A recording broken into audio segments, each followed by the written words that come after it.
آپ ابتدائی سے یتیم تھے۔ آپ کے والد ماجد حضرت عبداللہ شام کے سفر پر گئے تو واپسی میں بیماری کی وجہ سے مدینہ منورہ ٹھہر گئے۔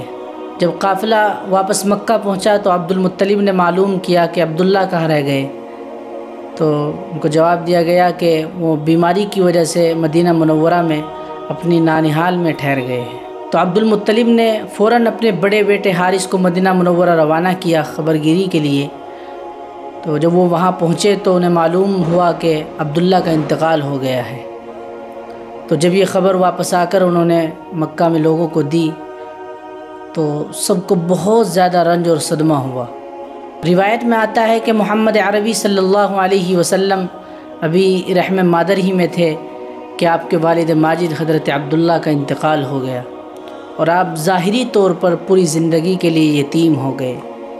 یعنی باپ کا ایک بہت بڑا کردار ہوتا ہے انسان کی زندگی میں، اور باپ بہت بڑا سایہ ہوتا ہے، تو اس سے تو آپ محروم ہو گئے، لیکن اللہ تبارک و تعالیٰ نے کبھی محمد عربی صلی اللہ علیہ وسلم کو تنہا نہیں چھوڑا۔